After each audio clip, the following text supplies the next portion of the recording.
Good evening and welcome to Barnes & Noble's at the Annapolis Harbor Center.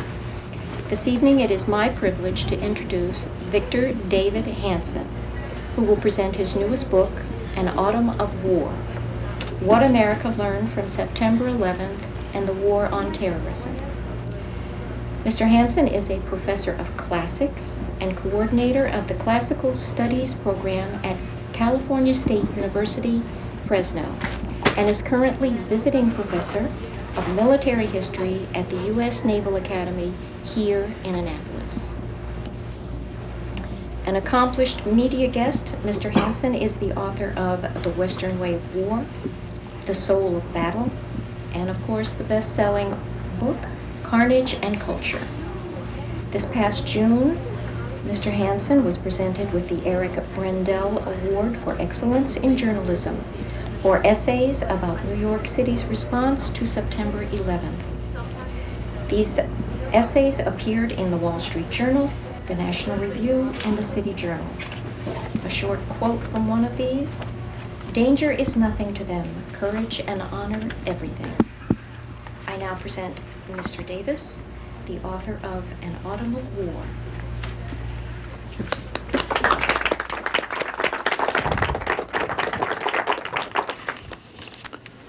Thank you for coming out. I've only been in Annapolis a little over 2 weeks, so I don't think I know very many of you, but I'm happy to meet you. I should say before we start that although I'm a visiting professor in the Schifrin Chair at the U.S. Naval Academy, that offer was made 4 years ago, well before the events of 9/11. So anything I say or do does not necessarily reflect on the U.S. government, much less the Naval Academy. The views that I express are solely my own, and as I get older I realize that are shared increasingly by fewer and fewer people. Maybe it's because they reflect the world that I knew it in the 1950s and 60s and on a farm in Central California. In any case, The Autumn of War is 37 essays that I began to write, and I'd never done that before, write journalism, if that's the proper word for it, about 2 hours after 9/11. And I wrote more or less 1,000 words a day until the present. And these essays consist of those pieces that were written, as I say, between September 11th and January 1st. If there's a couple of broader themes, I think first of it is, unlike modern historians, I believe that history is not just a remembrance or a storytelling of the past, but like the 17th century philosophers, or maybe the classical Greeks, a remembrance of worthy things in the past. And in that sense, war seems to be more worthy than the history of the chair or underwear or other such things. So I think whatever happened in 9/11, because of the nature of battle, when you confine so many people in such a small space and have these catastrophic forces let loose, so many people are dead. There's going to be ripples that'll reverberate for generations. We really don't know what they are yet. What poet, what lawyer, what doctor, what artist will be affected and change history.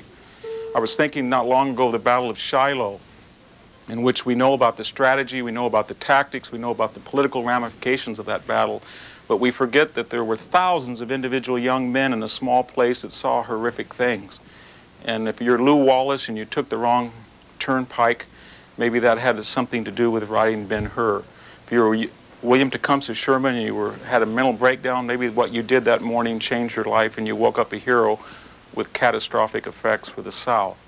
If you were Albert Sidney Johnson, you got killed at the moment of your glory in the hornet's nest and you created the entire idea of the lost opportunity. That's what battle does. It takes events and it magnifies and amplifies them. And I think that was one of the themes that I thought that 9/11 was going to be much more important than some people thought.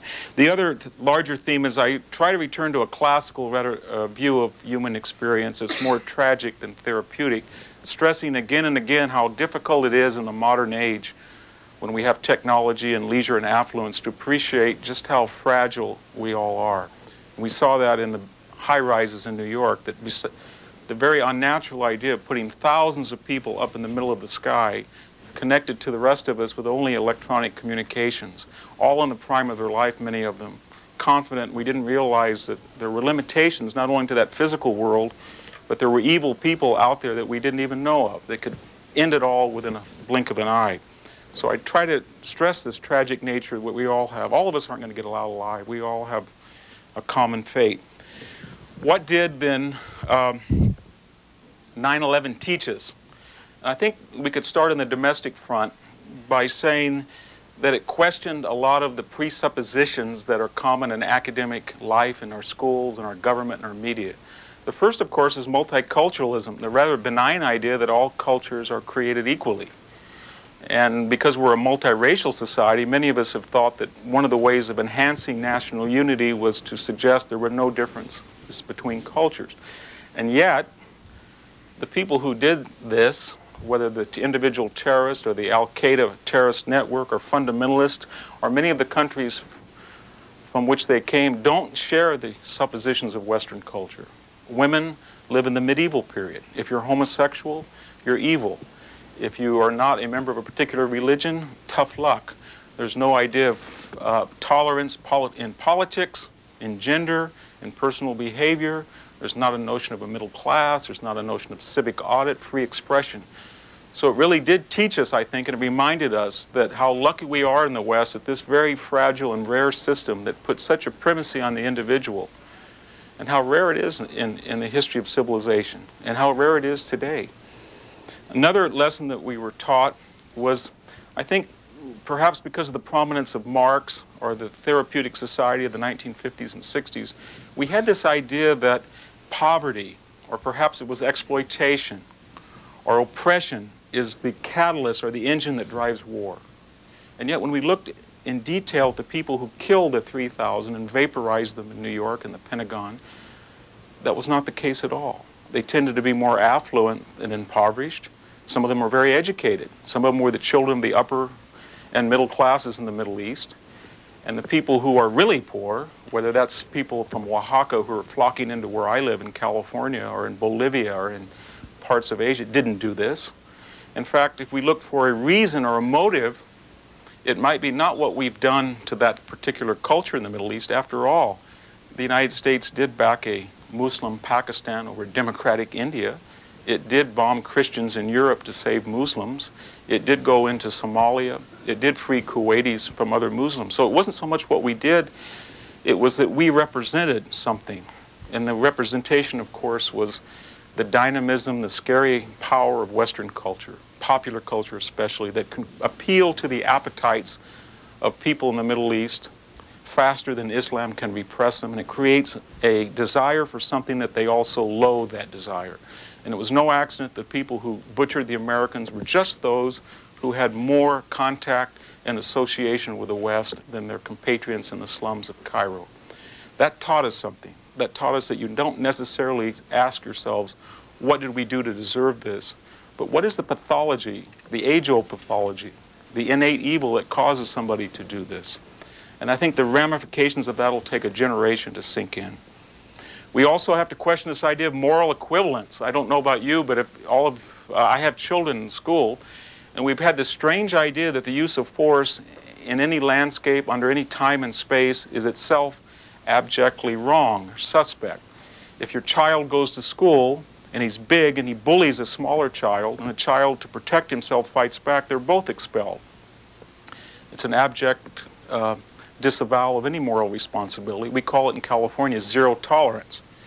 But I think 9/11 taught us that there was a very moral difference in the use of force. That people who in a time of peace try to butcher by intent civilians are very different than people in a time of war who try to butcher, if you will, killers and try to avoid civilians.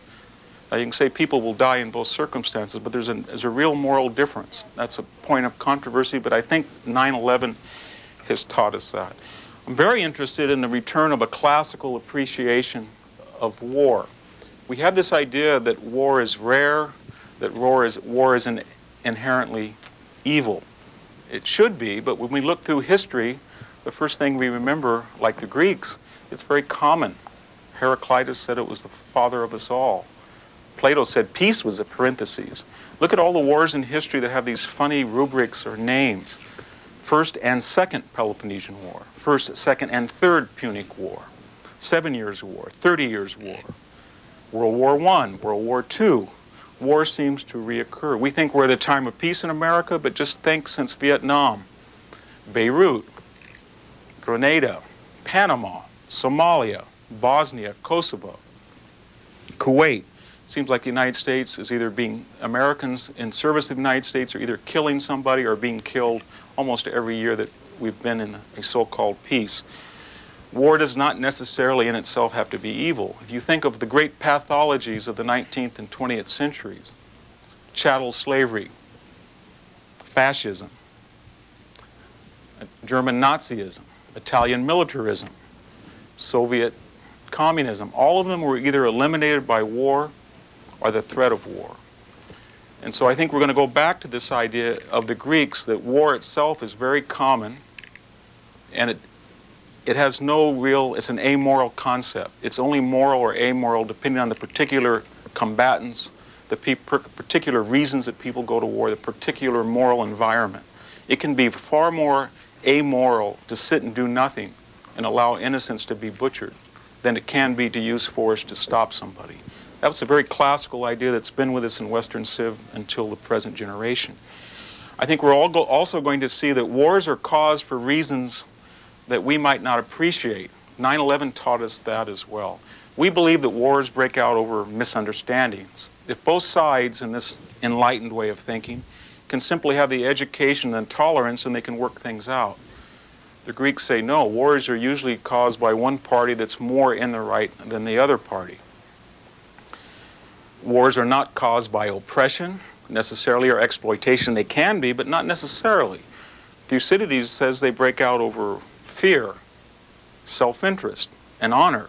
In his way of thinking, if we would use that exegesis to bin Laden and his terrorists, maybe they killed us not because they were poor, not because they had a real gripe against the United States, but maybe because it was their sense of honor, that they came from a distinguished civilization that was being buried by the onslaught of popular culture, American style. Or maybe it was because of their fear that pretty soon there were going to be McDonald's in places of mosques throughout the Middle East. Or maybe there was going to be too many women in the world that had bare navels with rings in them rather than in burqas. And maybe besides their fear, maybe it was also their honor and their self-interest. Remember that bin Laden talked about the Reconquista in Spain. He talked about the Crusades. And his way of thinking, this was just another clash of civilizations. It affected him in ways that could not be explained by typical Marxist analysis. I think we're going again back to the Greeks' appreciation that wars break out for perceived grievances, not real, perceived. Well, if that's true, maybe we can also learn that wars, although they may have perceived grievance, they don't have to actually occur. People can have grievances but choose not to act on them. Why do they act on them? Classical explanation would say because they can get away with it. That's what Vegetus and the Greeks believed. The Romans, Greeks alike said that if you want to have peace, prepare for war. In this strange way of thinking, he wouldn't say that we were attacked for any other reasons that bin Laden thought he could get away with it. And if you look at that rather classical and archaic version of events, I think if a Thucydides came alive, he would say, well, wait a minute, you didn't do anything during the Lebanon bombing. They blew up the soldiers in Saudi Arabia. Your embassies were attacked in places like Tanzania. The First World Trade Center was blown up. There was a U.S. warship that was nearly destroyed. There was a message sent that either a cruise missile or a stern lecture were the responses. And while maybe he didn't think that the world towers would collapse, he might have thought that within a year the United States would shrug it off and then slowly be innervated and weakened and withdraw from its interest in the Middle East. That's what a Greek would say. He wouldn't say, why did they do it to us and what can we do to make them like us? If wars break out then, because of the lack of deterrence, how do they end? How is this war going to end? I wish we could say that wars can end now because we have the EU or the International Criminal Court or the United Nations. I'm afraid I don't have much faith in that, especially when I see that Libya is about ready to assume the chairmanship of the UN Commission on Human Rights. Wars end usually, not always, when one side loses and one side wins. I think you could argue that World War I led to World War II because the German army was defeated not in Germany but in France, and was defeated but not humiliated. We didn't have a World War III with Germany because it was humiliated and it was defeated. Same thing with Japan. If you look at the president's so-called axis of evil, North Korea was not defeated. There was a stalemate. You could say that after the embassy takeover, Iran did not get the message of United States power. And of course, the third member, Iraq, well, we didn't go to Baghdad. In the Greeks' way of thinking, again, those were instances unlike Japan and Germany, where there was a clear cut, and the Cold War, where one side was defeated.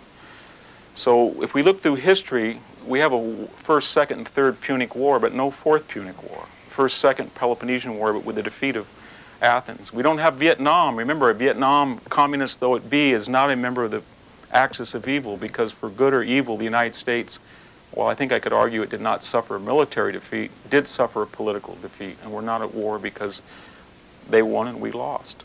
That seems more likely to end wars than mediation, at least in the long run. This war will be over when the terrorists realize it's a very, very dangerous thing to do, not only to attack the United States, but to profess openly that you're going to attack the United States. And that can only happen when they are defeated and any government that gives them aid is defeated. As tragic and as depressing as that sounds. There's a couple of other issues that I'd like to touch on before going to matters of affairs abroad. The first is, I think there was a class element in our reaction to 9/11. I've had the baffling experience the last 20 years of my life to live on the farm where I was born and to be working with farmers and to be working with farm workers in the greatest period of agricultural depression in the 20th century. Almost everything that I knew and I saw and I grew up with has been obliterated, including people in my own family.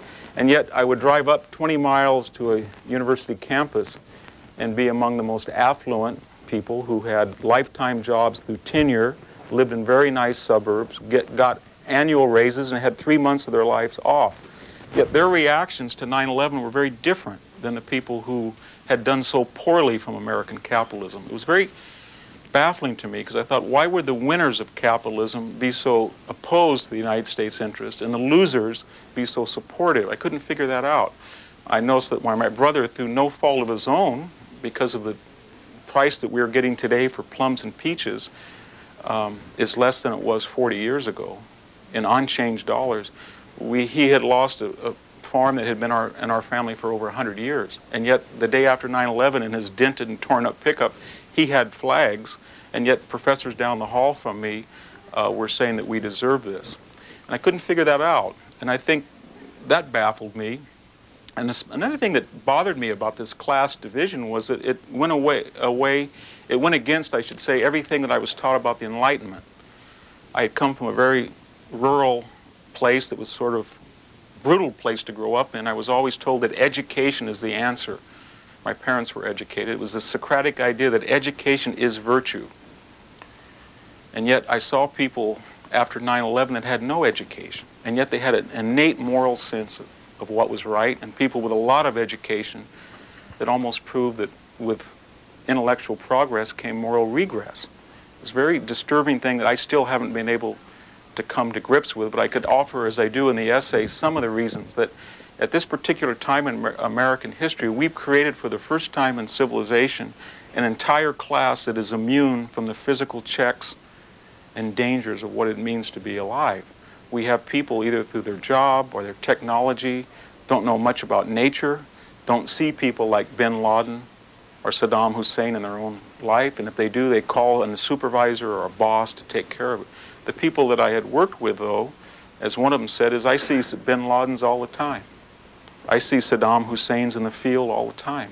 And their answer for that is either to use force as they see it, or to appreciate how dangerous it is to be alive. And so I think that 9/11 will teach all of us that are educated that there's another world out there that it's pretty much immune from the cocoon that we build around ourselves. Turning to foreign matters, 9/11 had ripples that we don't even know how they're going to end as far as the relationship of the United States with both its enemies and its allies. First thing that we woke up to is that there were people who were not necessarily upset about this in the Middle East. And as we started to survey the landscape of the Middle East, we discovered that of some 21 or 22 countries, perhaps with the exception of a secularized Turkey, there wasn't a single democracy. And this hit Americans as a total surprise after 50 years of American foreign policy. And then other ripples started to occur. And we started to ask ourselves, why is it that people in Iran, whose government hates us, seem to, in polls and through popular expressions, like us more than people in Saudi Arabia, whose government ostensibly likes us? And why is the government of Iran, that is a fundamentalist Islamic government, in danger, or is maybe be in danger from being overthrown by people who are not fundamentalists, and people in Saudi Arabia who claim they're secular may be in danger from being overthrown by people who say they're fundamentalist? And why is it that we in America can protect ourselves very easily from the tanks and planes of our enemies in Syria and Libya, but perhaps not so well from the madrasas and the terrorists who are subsidized by our friends in Saudi Arabia? These baffling contradictions. And why is it when we finally realized that Mr. Arafat, after rigging one election, simply had no more elections, why is it that we ask him to consider changing his constitution, and then as advisors we suggest that the Saudis and the Egyptians give him advice, and yet if anybody were to take their own advice in their own country, they'd be jailed? So all of these contradictions have left Americans, I think, quite perplexed about the policy. What is the policy in the Middle East after 9/11? And we see that it's basically a triad, and it would be supercilious of me, or I think somewhat unfair, to go back and blame diplomats for 50 years of American policy, because some of it was justified. But let's review what it's based on. It's based on three tenets. One, it grew up of anti-communism. The idea when you have an opponent who has nuclear missiles and is willing to annihilate you if need be, it makes sense to oppose him. So we were able to put up with countries like Saudi Arabia or Kuwait or Egypt, whose constitutions we didn't particularly, if they had one, approve of, because they were buffers to Soviet expansionism. Fine, that seems to make sense up until the fall of the Berlin Wall. It doesn't make sense now. People have said, well, how about Islamic fundamentalism? Well, Islamic fundamentalism, for all its so-called popular support, does not have a nuclear power with the ability to blow up the world at its beckon, like Soviet client states did. I don't think that argument makes too much sense anymore. The second idea, of course, was oil. We want a free supply of oil from the Gulf, where 25 to 35% of the world's reserves are. Fine, we can see that. We still have that policy today. But after 9/11, upon investigation, we're starting to see subtleties even there. Saudi Arabia only supplies 7 or 8% of our petroleum supplies. Russia, while it might not be the biggest exporter, is probably the world's biggest producer. Oil is being found off the coast of North Africa. In fact, with the promise of new technology, there are people who have argued that it might be better to pump as much oil as you could now before it becomes sort of redundant at the end of the century and is replaced by other sources of energy. But more importantly, in the case of Saudi Arabia, the dynamic of that country has changed. Where it used to have a gross national product that was quite robust and a per capita income that might have approached 18 or 19,000, population of 12 million, it's got one of the highest birth rates in the world. Its per capita income has plummeted. 30% of the people don't have a job. It's more incumbent upon Saudi Arabia to pump oil than it is to threaten a boycott, which, by the way, has threatened more boycotts in the last 20 years in Libya and Iran put together, our so-called enemies. The third leg of this triad of U.S. foreign policy was it was quite lucrative. We bought oil at a pretty fair price, and then we sold them back weapons. In the case of Saudi Arabia, perhaps as many as $300 billion of weapons in the last 13 years. But that has changed as well. When we sell things like the world's most sophisticated jets or tanks or the AWACS system, we learn that we not only have to sell them, we have to operate them in some cases, and we have to maintain them. And we ask ourselves, is this a long-term investment in our interest? Who are they protecting? Who are the 5,000 troops, I should say, whom are they protecting? Is it against Iraq? If so, we're told that we can't use our troops to either hunt down al-Qaeda in Afghanistan or protect Saudi Arabia from the threat of Saddam Hussein. But more importantly, when we know that there's a rising frustration in the Arab world, And rising poverty, even in the Gulf, it doesn't make much sense to sell them weapons that their own populace cannot use and cannot appreciate and misinterpret, especially when that frustration is not being voiced through open media and an open society, but through closed media is being directed against the United States and Israel. So all of those things make us think that perhaps it's time for a change in the Middle East, and friends that were enemies seem friends, and friends seem enemies sometimes. I would suggest that the realists who say that you can't grow democracy in a soil that has no history of consensual government may be somewhat mistaken. We've seen in places like Grenada, Panama, despite sloppy U.S. interventions, what was there now is better than what was there before. The Philippines have made, I think, astounding progress. We start to see a formula occurring that the threat of U.S. force, the ubiquity of troops in the area, the creation of a secular middle class, some Western dissidents, Western intellectuals, the use of the Europeans' bully pulpit, all that can coalesce and create the climate for something better. And I think you don't have to be too naive to see if that should happen in Iraq, then the whole calculus of the Middle East changes completely, and our friends are angry, not that we might be upsetting things, but upsetting it in a particular way that would be antithetical to their own regimes. And remember that this question is not old. It came up during Eastern Europe in 1989. We were told by a lot of people in the State Department, Eastern Europe has no history of Republican government. If we permit this revolution to accelerate, we might have chaos. We must back Gorbachev, the dapper Gorbachev, over the boorish Yeltsin. And yet we didn't do that. We rode the back of revolution, and it was to our long-term benefit. Finally, in questions of foreign policy, there's this baffling, and I'm absolutely baffled by, I don't know about you, this baffling posture of the Europeans. Now, I can understand not getting along too well with the Middle East when there's 21 countries and there's not a single democracy. But I don't understand Europe where there's not a country that's not a democracy. And yet, if you look back even before 9/11 with the disagreements over Kyoto and Durban, but especially after 9/11, about every single U.S. policy initiative, there's been European hectoring. Think about it. There was the problem about even going into Afghanistan, the treatment of the Guantanamo prisoners, the suggestion that we might apply the death penalty to Osama bin Laden, the renunciation of the ABM treaty with Russia, the strong support for a democratic Israel, the desire to go into Iraq. On each occasion, the United States has been criticized. Just recently, Mr. Schroeder said that he didn't want to take part in our adventure and he wanted to go follow a German way, apparently oblivious of the historical baggage that phrase carries to some of us in the West. But what's going on? In defense of Europe, we must remember that they have a tumultuous history of feuding, warring, and self-destruction. They're very close to the problems in the Middle East. Only the Mediterranean separates them from the lunocracies, if we could use that term, in Libya and Algeria. They're in missile range of Tehran, so they have some legitimate concerns.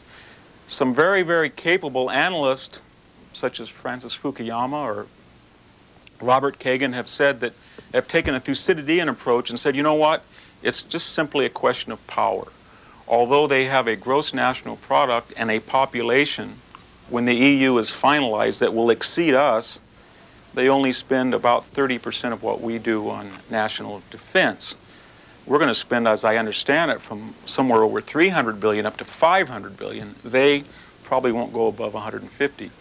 And then the history of mankind, as these, I think, quite bright people point out, is that envy, weakness, make people lash out at their military superiors, and more importantly, in a subtle sense, put their faith in solutions that do not require force when you don't have the force to apply them, such as the United Nations or the International Criminal Court.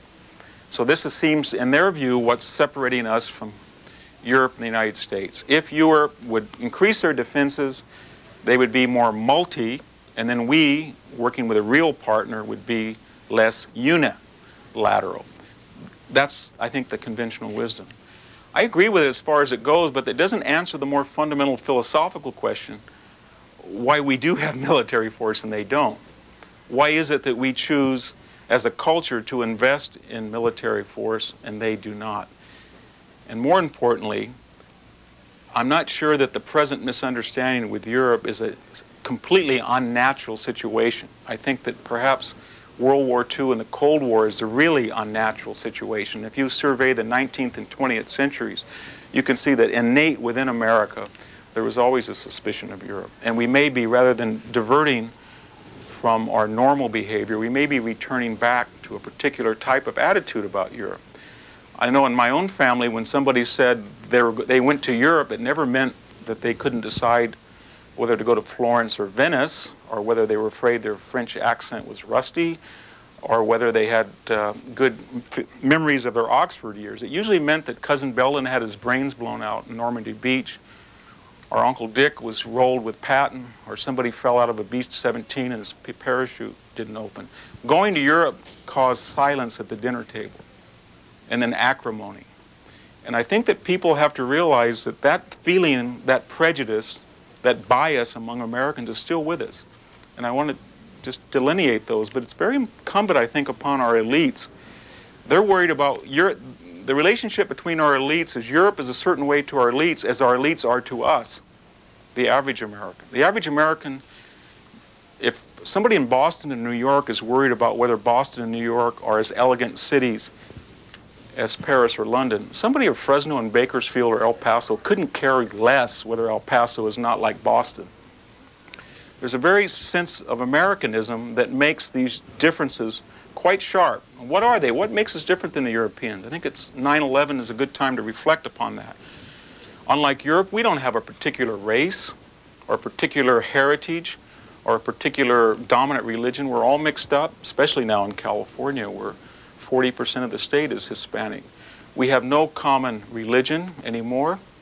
Only thing that holds us together are ideas and beliefs in Republican government. Unlike Europe, we have no history of a dictator, of a communist leader, of an autocrat. Since 1776, we've only been Republican. And so we are especially chauvinistic about that idealism, that gullibility that gets us all over the world in trouble sometimes. Because our national glue that separates us from being a Balkan nation that salts rather than nurses' wounds are ideas. And if we don't have ideas, then we're nobody.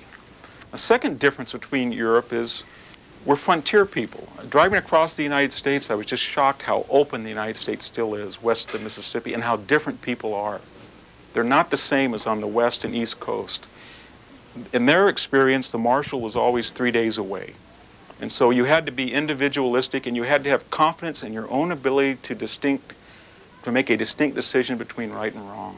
To an American, force sometimes is a more moral idea than talk. And the abject amorality was talking about something and not doing something about it when you had the power. To an American, 200,000 people butchered over 8 years in Central Europe was an abject amorality. I cannot imagine that if Mr. Castro started to butcher 250,000 Cubans, we would watch that for 8 years, and in the 8th year ask the Europeans to come over and help us get rid of a problem that was 2 hours away from Miami. We would not do that. For good or evil, we would not do that. Because of our heritage and because of our history. We know where it leads sometimes when it's not checked by reason. But it's a very different idea about the use of force and the use of the individual and the idea of self-reliance. And finally, of course, we're a nation of immigrants. Most of us who founded this country were the rejects, the cast-off, the failure of Europe because we didn't have the class or the money or the education or the luck, so we came to America. So part of this is envy, but in a different way, that here was this country that was supposed to fail because it had the dregs of humanity, and within 200 years it was not only bigger, but it was more powerful and had more pretensions to the Enlightenment than the French and the Germans and the English. That's very important that we remember that after 9/11. I just returned from Europe, and there's this phenomenon in Europe that every time that we're criticized by Europeans, it starts off from the left, but it invariably degenerates into a criticism from the right. I've had so many intellectuals say, your culture is too crass. McDonald's is everywhere. Yes, yes. Spider-Man is drowning out French film. Cheers reruns or people are watching Cheers reruns and not Swedish melodrama. Yes, yes. And then, well, you know, you're all mixed up.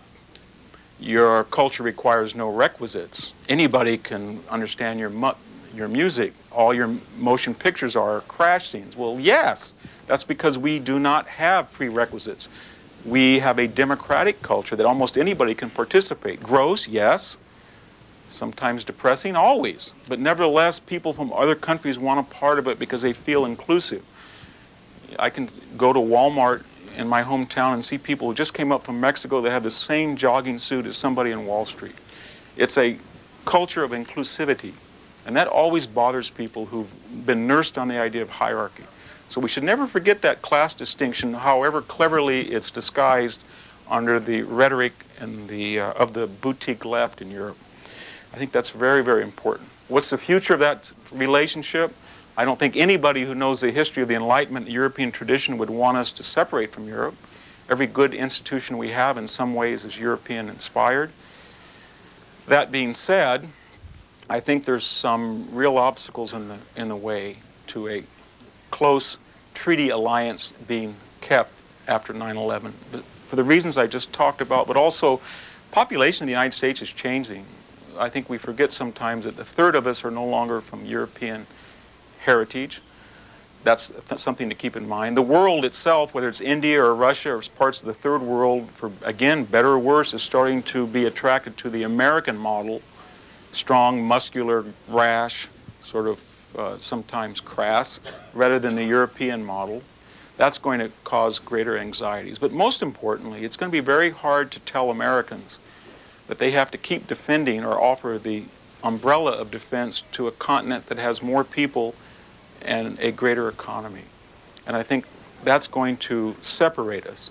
We are one unilateral NATO action away from the dissolution, one unilateral action, I think, from the dissolution of NATO.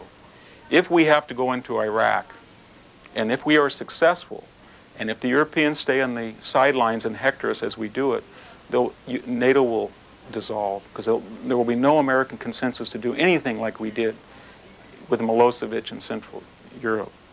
So these are things we should keep in mind. It doesn't mean that we cannot be friends. In fact, I think it means we can be friends. We're friends with the Swiss. I like the Costa Ricans. I think it might be a good thing that Americans, to keep their friendship with Europeans, are no longer sworn allies. I know that'll be controversial, but I think it's the only solution in the long run. And 9/11, I think, taught us that. I'd like to finish on a couple of matters and just read an essay and then invite your questions. One of the lingering problems is what to do about Iraq. The case for war to Iraq seems to me pretty clear, and it rests on one primary principle. The war was never over. They broke every of the post-war armistice agreements. It would be as if Japan and Germany started to butcher their own people right after we had an armistice. Our forefathers and grandfathers would have never allowed that. When somebody in the government says we can't go into Iraq, we'll be there for 8 years, we've been there for 8 years. We have a whole generation of American pilots who have cut their teeth flying over Iraq on very dangerous missions. So killing Shiites and butchering the Kurds was a violation of that agreement. So was the creation and the maintenance of weapons of mass destruction. The UN sanctions were always thwarted and undermined. I think that's been clear. We should remember that there were Iraqis that tried to assassinate the first Bush, our President of the United States. In the last decade and a half, they've invaded 2 countries, Kuwait and Iran, and they've sent missiles into 2 others, Saudi Arabia and Israel. There's no reason in my mind that Al-Qaeda is not directly connected. We keep hearing that it's not, the checks are wrong, stories from dissidents are mistaken, and each day we pick up the paper, we find out that Al-Qaeda agents and Iraqis have much, much more complicated relationships than we've ever dreamed of. We should remember, and I think this is often forgotten, that Saddam Hussein waged ecological warfare in Kuwait and tried to destroy not just Kuwait, but tried to destroy the very environment of Kuwait. And let me just finish by saying that before I came here tonight, I was curious about this, so I looked at news reports of all the arguments that were given in the fall of 1991 before the Gulf War. Too many Americans were getting killed. Some very esteemed analysts said 50,000. It'll cause an uprising in the Arab street. Our allies won't go along with it. Our moderate governments will fall. But we'll have something worse when we get done. Iran will take over. There'll be a balance of power. Turkey won't improve. We'll have a recession. The campuses will erupt. And then I looked what was said when we decided not to go to Baghdad. Again, the advocacy of inaction. The UN will fall apart if we go to Baghdad. Our allies don't approve. Europe will have a fit. Each case, Colin Powell will be aghast. And we didn't go to Baghdad. And then I read the arguments today about not going into Afghanistan. It's too cold. Peaks are too high. We can have a coalition government. We've forgotten that. Our State Department at one point raised that trial balloon. We can have a coalition government with the Taliban. We can have a pan-Islamic peacekeeping force. 10,000 Americans will die. It won't work. If we go in, we'll starve millions. Millions is what I read today. And then I read the arguments in 1991 in the spring about attacking Milosevic. There's no evidence that 200,000 people were killed. Satellite photos can't tell us. Our allies won't stand for it. NATO is split. Americans will be butchered. Milosevic will send terrorists against every nuclear power plant in Europe. And then I read the ones that I'm reading today by the same people, as if being wrong means you never have to say you're sorry. So whatever we do with Iraq, I think that I'll leave you with this thought. The question in war is never between a good choice and a bad choice. It's always between a bad choice and one a little worse. So when somebody says they want to go into Iraq, don't say that they're a warmonger or that they want to flex America. They don't want to go there any more than you do. I have a young man who's probably going to be engaged to my daughter who's now on his way to Okinawa will fight. I have a nephew who's in Kuwait. None of us want them to fight. But we also don't want to see what this man has done to his neighbors and may well do to us, especially after 9/11. Thank you. Let me just read, I thought that I would conclude then by just reading a portion of one essay. And this was written 3 days after 9/11, at a time when people were saying that the rhetoric of the Taliban was too scary, was dangerous, and we had to watch out. And I wrote this about 72 hours later after the World Trade Center fell. The empty rhetoric of the Taliban offers even greater lessons still. In the months to come, we must not delude ourselves that the, quote, new enemy of Islamic fundamentalism has suddenly arisen to change the age-old rules of war. Their terrorism, their fanaticism, and even their suicide bombers are not novel. They find parallels throughout history, from the conquest of Mexico to the siege of Cyprus in 1571 to the kamikaze attacks on the American fleet off Okinawa. Instead, we must remember in this present crisis that military precedent and behavior, based as they are in the unchanging nature of man, always endure. In this case, they teach us that all illegitimate and murderous regimes, when they are at last stripped of their terror and their illusion of power, threaten even as they broker to save their own skins. The Taliban will do the same until the last bullet puts an end to their evil. As Afghanistan's neighbors, untrusty states like Iran and Pakistan, who just days ago harbored terrorists but now are themselves in deadly fear of U.S. bombs, seal their borders, the threats of the cornered Taliban will become even more surreal as they are empty. This is a good sign that they recognize, as we do, that their end is near. We are witnessing, I think, a great change in the balance of power in the world. Formidable states like India and Russia, both secular democracies with historical ties to Europe, will gravitate to us, even as the Arab world, with ruined economies and without a single elected government, finds itself weakening by the day. The United States has awoken from its moral slumber and found itself not feeble, but fearsome beyond its wildest imagination. We've suffered a grave defeat, more dead than at Pearl Harbor, not because we were intrinsically weak, but rather we, like the Greeks on the eve of Thermopylae, were naive and unprepared. The Taliban sound ferocious, but that's because the most dangerous place in the world the next few weeks will be Kabul, not Manhattan. Thank you.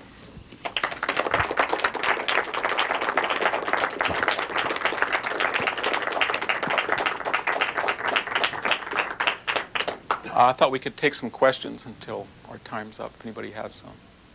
Yes? Okay. I remember reading one of your articles. You were saying that the U.S. should distance itself from most of the Middle East until there's an internal change towards democratic regimes. Now, how do you reply to the argument posited or best articulated by Samuel Huntington in Clash of Civilizations that countries or other civilizations outside of the West, once they adopt democracy, they in fact become more anti-West, anti-American than they would otherwise, and which is why probably it's in the U.S. best interest to keep certain countries like Egypt under a despotic regime, but still consider him an ally, because if the people were to take over, they would actually become anti-American. The question is one of realpolitik. The Huntington thesis is, why would we want to advocate democracy in a very dangerous place where they might have one election, as I understand you, and that would be the last election, as we saw perhaps in Algeria, and we did see with the Palestinian Authority, and also with Iran. And I think we should look at those last two examples. Do the Palestinians like us because we had one election and Arafat's in control, or would they have liked us more if we had have continually attacked Arafat, not recently, but attacked him from the guise of he doesn't represent the aspirations of the Palestinian people? Do the Iranians like us more or like us less now? If you look what brought the Shah out of power, it was too quick a westernization, perhaps cutting off rides to mullah, but also the perception that we had not in the past, before the Shah, promoted consensual government. I realize that under a worst-case scenario, we can elect fundamentalists, but then that's not the end of history. That's the beginning of history. Fundamentalists in Iran pump as much oil as Libyans do, or the Saudis do. Fundamentalists in Iran, why they can promote terrorism, can also be corralled. But they have one advantage fundamentalists in Iran have that Kuwaitis and Saudis don't have. They can't blame it on us. They cannot blame it on us, and they can change it if they want.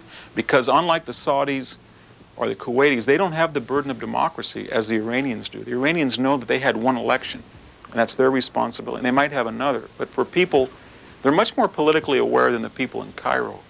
It seems to me that I'm not suggesting that our enemies are obviously better than our friends. I'm just saying that it's hard to distinguish them. And in the long run, I feel that the future of Iran will be more pro-American than Saudi Arabia will. But that's a good question. It's a dilemma. Again, it revolves around this question. We don't have good choices. We have a bad choice and a worse choice. But I'd like to see some idea that we're on the right side of history in the long run. Yes? Why are we pacifying Saudi Arabia for when she gets all the terrorists? She has all the money, she's feeding these people with weapons and all. Yes. We never hear about Saudi Arabia in the administration. It's always Iraq, it's always Iran, Yes. and it's always Israel, it's always Palestine, but not Saudi Arabia. If we kick Saudi Arabia's butt, we'll have to peace over I think everybody heard the question is, why are we worried about so many of these other countries when, if I could paraphrase your question, 15 of the 19 terrorists were from Saudi Arabia. And although we don't know the precise percentages in Guantanamo Bay, rumors have it that perhaps a third might be from Saudi Arabia. I think what you're saying to me is, with friends like these, who needs enemies? And the question is, why don't we get tougher? Some of us have advocated that. There was a sort of, I think, extremist group went to the Pentagon briefing and tried to suggest that to the administration. I wrote an article in Commentary called, I named it one thing, it came out as the Saudis are enemies, and I sure heard a lot of complaints against it. But there's a couple of answers to your question. Why do we not apply the same standards to the Saudis that we apply to the Palestinians? After all, they're sending money to reward suicide murderers. After all, their papers that are state-sanctioned have some of the most vile anti-Semitism in the Middle East. After all, they have some of the most vile anti-Americanism. After all, the Gallup polls reveal, if we just put aside the question of oil for a minute, we have a 50-year tradition that goes back to family after family in the administration, oil companies. I'm not trying to be conspiratorial at all, but there's a lot of money, there's close ties. And the Saudis, let's face it, they're not like shrill Palestinians that get on TV and hector Americans. They seem hurt when you talk mean to them. They're very polite people. They're very astute at American public relations. They're running ads on the television at frequent interview vaults. So it's going to be very difficult And I think the answer to this problem is not simply to say all the Saudis are bad, let's start from scratch, but to look to that group of, say, 7,000 first cousins or second cousins that constitute the royal family, many of them who've been educated abroad, and say, look, here's the future for all of you, and it's not good, and it's worse for us. So we suggest that you start gradually right now, and no more of this in 10 years we'll have an election. Have an election in 2 years. Try to evolve into a parliamentary government where you're a titular head, wealthy royals. But if you do what you're doing now by buying our weapons and selling us oil and trying to divert fundamentalist anguish against you toward us in Israel, then we're going to have a meeting. We're going to have to. I think that message has got out. Yes? I find it very frustrating. I wonder if you would comment on the fact that a lot of the arguments that you read from very highly intelligent people that we shouldn't go to Iraq is because it'll distract us from the war on terrorism, as if going to Iraq wasn't an integral part of the war on terrorism. Very good question. Frustration at hearing that the war of Iraq, going into Iraq, might divert us from the Middle East or the war against the people who are responsible for 9/11. And your implication, as I understand it, was it might not just be a diversion, it might be the absolute solution. And I think I would tend to agree with you almost 100%. If we make it clear to the world that a state who attacks its neighbors and sends missiles, remember that Iraq in 1991 sent missiles into Israel that promised its people they were laced with gas, and to the cheers of Palestinians on their rooftops.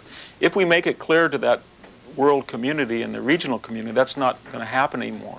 And if you want to be a Saddam Hussein and attack your neighbors and promote terrorism, this is what's going to happen to you. I think that it'll have immediately sobering effect throughout. It'll cut off money that goes toward terrorism. It may create, I'm not saying that the post-Taliban government are Jeffersonian democracies, but we took the worst government in that whole region, and we made it the only one that has more potential right now. And if we could do that in Iraq, it would be almost the same sequence of events, I think, as the Berlin Wall falling. It would just change the entire dialectic to have a strong, consensual government that was a humane society that was liberated through the goodwill of the United States right next door to people who are so-called allies, but yet, as you pointed out, have been so unfriendly to us. So I think that's an excellent point. Yes? If we invade Iraq, Yes. if Saddam Hussein has all the massive weapons of destruction, don't you think he's going to release everything but the kitchen sink the day we cross the borders? That's a good question, and that's one of the arguments against going into Iraq. But it's kind of a bizarre argument. Your question is, won't he, because this time the war will not be to liberate Kuwait, but as Homer says, it'll be for the head of Saddam Hussein, Hector and Achilles. Yes, we'll be going in there to take out Saddam Hussein, and he has nothing to lose, and therefore he will unleash everything. The same argument, by the way, was made about Milosevic. He knew we were going in not against the Serbian people, and he would blow up every nuclear plant. He didn't. And the question, I think, is a couple of things. That very admission, I think, is a reason to go in now. Because if you say he's going to unleash weapons when you go after him, and then the understanding is he's going to have more and better weapons soon, then we're only postponing the worst case scenario. The second thing is, I don't see why we don't offer an amnesty immediately and make it a proclaimed amnesty through popular media, the internet, leaflet dropping, that lets people know in Iraq now that 20 to 70 to 80,000 people who are participants in that factory of terror, that there's going to be a post-bellum reckoning. And whether they end up with amnesty or with their head in a noose is going to depend on what they do on second number 2 or the third second after an American bomb drops. And if they choose to participate in that, they're going to go along down with Saddam Hussein. So it's not a pretty scenario, but we're between a rock and a hard place. Again, in 1998, I wrote a book, The Soul of Battle. In the epilogue, I said the worst military decision since Vietnam was not to go to Baghdad, because we had the army there, we had a just cause, we knew that he was going to murder people, and yet when the reviews came out, most of them highly reviewed the book, but they said that was a gratuitous and unnecessary slur against a successful policy. So I think for a long time we should have done that. That was a UN mandate, though. Yes. So, you know, when you start talking international law, and if we're going to be in this world group of countries, you have to pay attention to those things. Everybody's, that's the question was that was a United Nations mandate at that point. The mandate wasn't don't go into Baghdad. It was just simply that we didn't have a mandate to do that. But remember, I think Americans have to, in the last analysis, ask yourself, do you put more trust in the U.S. Congress, the Supreme Court, and the executive with their checks and balances, or do you put more trust in the United Nations? The United Nations, I don't think, is the same body that was envisioned after World War II. It's got, well, it's not an easy war, but I'm just suggesting that why we'd like to have the United Nations, if we look at the track record of the United Nations, especially certain things that happened at the conference in Durban, and the idea that Libya may well be, as I said, chairman of the Human Rights Committee, a commission that ejected the United States or asked the United States to get off. I don't see them of any value in this particular case except the veneer of legitimacy, but not moral force at all. Well, then you get into the old problem of, you know, we're going to do whatever we want to do, and if you guys want to come along, just fine. If you don't, we're going to do what we want to do anyway, which puts us in a pretty bad state in the long run. Well, it's not so easy. That's not simply we're going to do what we want to do, you come along. It's what does the U.S. Congress want to do, what does the executive want to do, and what do the American people want to do. It's not just the whim of George Bush Jr. to do that. And I have more confidence in them than I do in the EU or the UN. And I would remind you that being alone or being unilateral is not necessarily, if we look back through history, such a bad thing. If you looked at 1941, from the Channel all the way to Moscow, from the Arctic Circle all the way to the Sahara, everybody thought that fascism, they'd either fallen to it or thought it was a good thing. South America did, parts of Asia, the Japanese Empire. You would have said then the League of Nations didn't do much. It couldn't eject Ethiopia out. They had no moral force or military force. The League of Nations that may have. I don't think so. Well, I would disagree with you. I'd say the League of Nations did not stop hundreds or maybe thousands of poor Ethiopian women and children from being slaughtered by Italian machine guns. In the same way, the UN didn't stop Rwanda, the UN didn't stop Bosnia. The reason that people are alive today in Bosnia is because of the U.S. Air Force. It's not the UN. The League of Nations also spoke up in China, I believe, also, and they didn't stop the Japanese. Yes, the League of Nations did protest about the League of Nations historically goes back to that we didn't join the League of Nations. That's a matter of debate, I think. I have a question in the back. It seems to me that there hasn't been a lot of talk about the Kurdish people and the fact that they're like the largest, I could be wrong, but one of the largest ethnic groups in that part of the world. And it's almost like we talked about the Kurds for a little bit, but then now the fact that there's this huge ethnic group that doesn't even exist within a state of its own. And so many of the countries out there are carved up not along the lines of where the country should be, but along the lines of colonialism. They're still kind of existing along these colonial borders based on Victorian values. So your question about the Kurds is? Why aren't we hearing more about the Kurds? Why aren't the Kurds being... Well, actually, we're hearing more about the Kurds, unfortunately, than we have in the last 30 years, because in the calculus of realpolitik, we need the Kurds now. So we're hearing a lot about the aspirations. The problem with the situation is that because of the no-fly zones, they do have an autonomous republic now, and it's democratic. It's the most benign system of government in that very terrible region. And the question that the Kurds are worried about is if we go in and liberate Iraq and we don't stay there, it might be worse for them than it is now. And yet, they know that only because we fly there every day do they have what they have now. So if you read what they write, it's sort of, thank you for giving us the chance to be free, but please, please don't push it too far, because like last time, you might leave, and then we'll be butchered like last time. And then we have Turkey, who says we have Kurds that want part of Turkey, and there's part of Iran, and there's part of Iraq. And so what we're trying to do is walk this tight wire of envisioning a post-Iraqi system where Kurdistan, within the boundaries of Iraq, would be an autonomous republic, but not an independent nation that would cause some of the problems that we see in the Balkans. It's a very difficult situation. But we're giving more attention to the Kurds than we ever have. Aren't the Kurds our best hope in that region now? I think in a lot of ways they're a good hope, because not only are they proven resolute fighters, but they also have shown that, contrary to again, the cynicism of realpolitik, that they can have a chance for a good government, and they have a humane society in Kurdistan, at least far better than what the Iraqis imposed on them. Can I ask one more question? Yes. But are they a viable option to an American ground war? No. The question was, can the Kurdistan and can Kurdish fighters substitute for American war? I wish that were true. It's not true. I think that in this case, we can start the war as we saw in Afghanistan, where we have indigenous Shiites and Kurds with special forces and sophisticated air force and coordinated weapons, and try to create chaos. That may work, it may not, but ultimately we have to have a large, perhaps a conventional force as many as 250,000 that come in immediately, and come in immediately not to say that the first policy failed if it should fail, but simply that we planned to all along.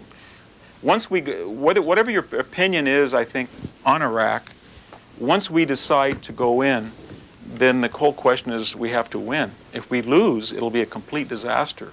And we saw that in the Gulf War. Many of us, as soon as the war was over, we cried tears of shame because of the murder of the Kurds and the Shiites. And we said, this man is still alive. And our leaders said, the Shiites will finish him off. The Kurds will finish him off. His own people will turn on him. He's defanged. All of those were not true. So the question is, if we make that decision after consensus, we have to make sure that we win.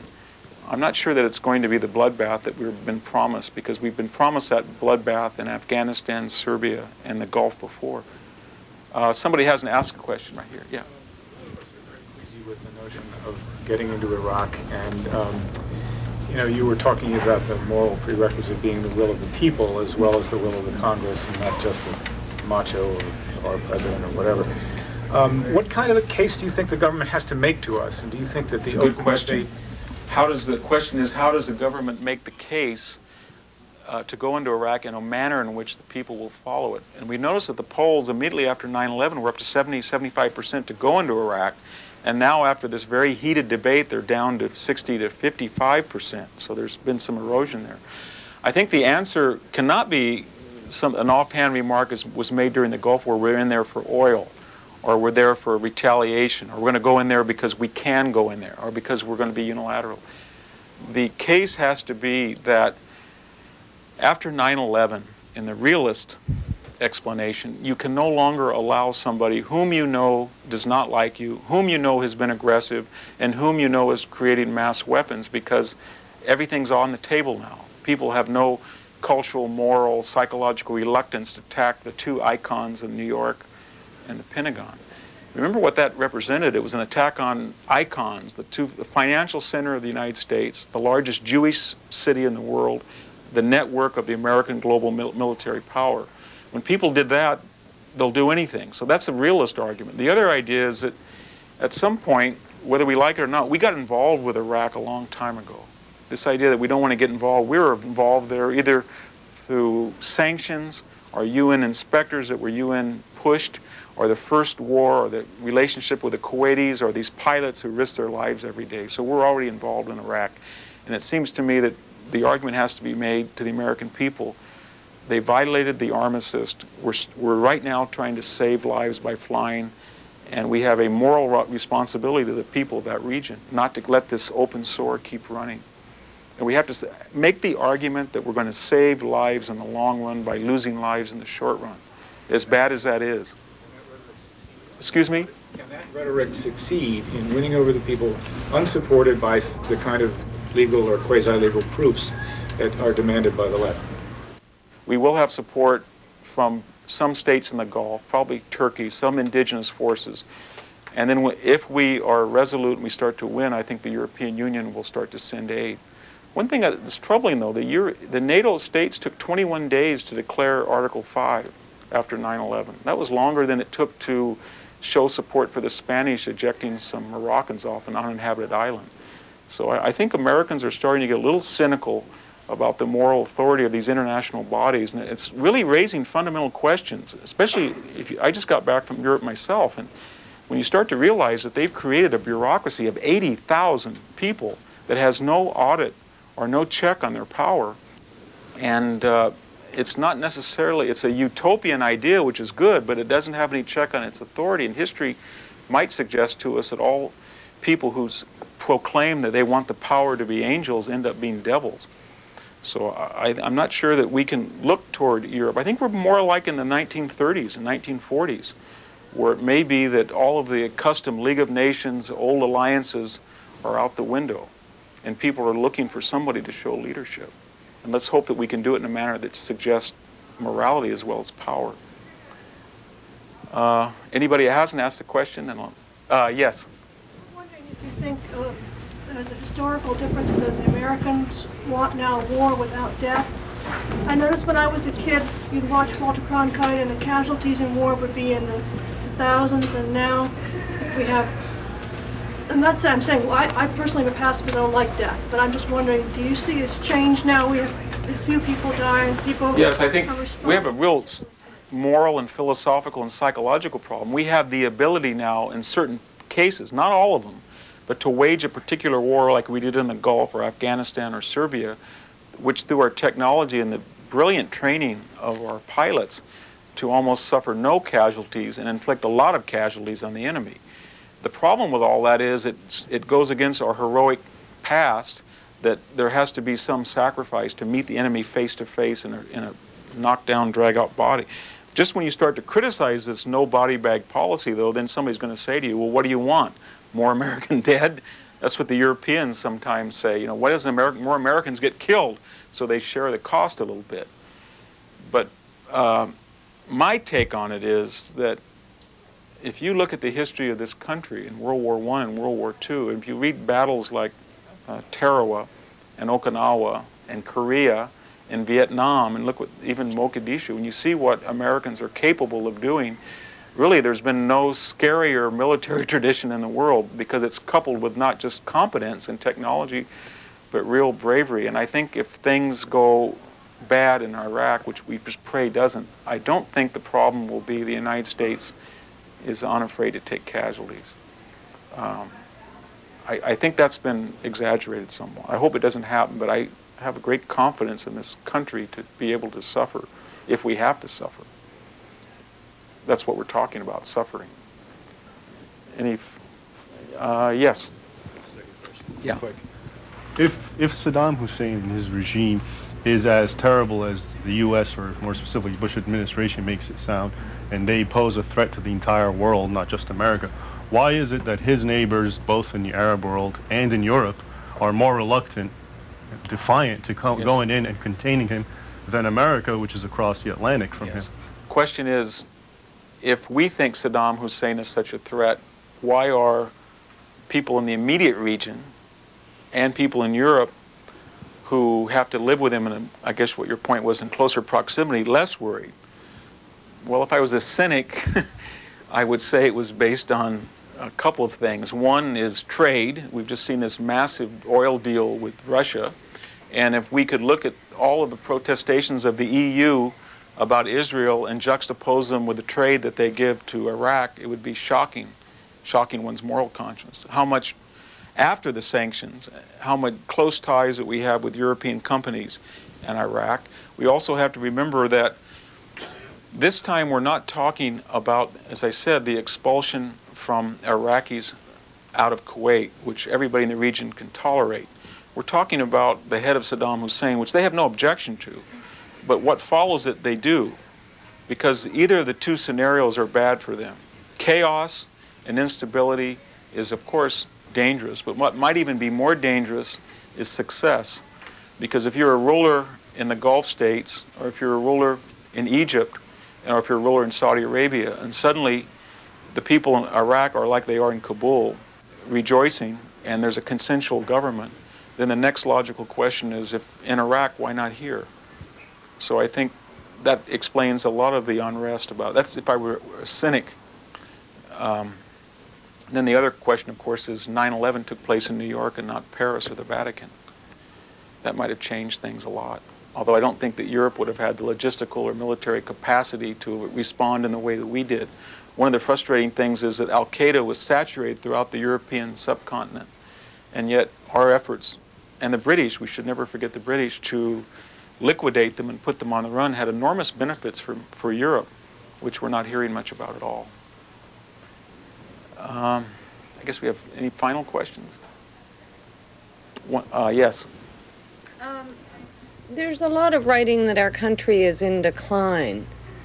And I wonder, you don't have to comment on that, but do you think that a lot of the criticism that we're getting from other countries has to do with them supposing that we are? Yes, well, the question is, are we in decline, or is it just the perception of decline? Again, I'm not going to dismiss all criticism of the United States out of the idea of envy or jealousy because we're powerful and we can dictate militarily to the world. I'd like to listen to what they're saying. And what they're saying is that if I listen to it correctly, in Europe especially, but also in parts of the Middle East, is that we're a godless, secular country. In the Middle East, they say that. In Europe, they say that we're a fundamentalist and scary religious country. So the criticisms are never uniform, but what does unite them is that our culture has the ability to seduce people. We can seduce the flock right under a Greek Orthodox priest's nose. We get criticism from the right in Greece, from the Greek Orthodox Church, and yet we get it from the Socialist Party on the way on the left. And the commonality between that is there's something about this culture and its ability to produce goods and services that scares the rest of the world. We're spending $300 billion in defense, and yet the square footage of American homes is larger than those in Europe. The poverty rate in Europe is not as bad as in America, but yet it's hard to distinguish if that's true or not when gadgetry, TVs, videos, all the crass elements of life are far cheaper here and far more ubiquitous among the poor and the lower classes.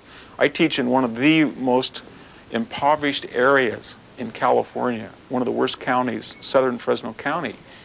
And believe me, people have cell phones and they have VCRs and they can go in and get a leased Honda for $1,000 down. So there's a level of materialism now that has redefined the word poverty. And Americans are not silent, or they're not circumspect about the manifestations of that power and that affluence. And so people look at us and they say, you guys got so many things.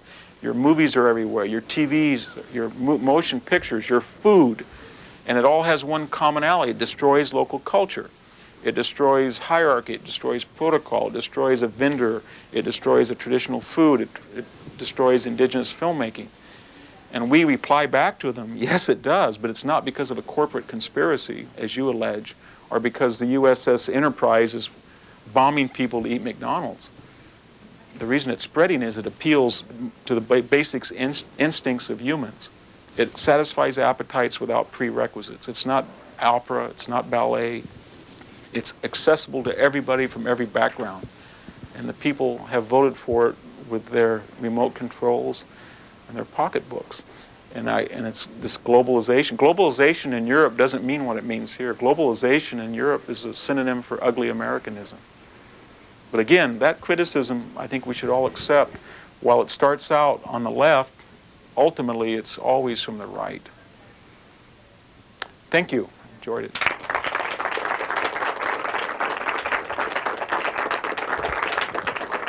Victor Davis Hanson is author of Carnage and Culture, The Western Way of War, and his latest, An Autumn of War. It's published by Anchor Books, online at anchorbooks.com.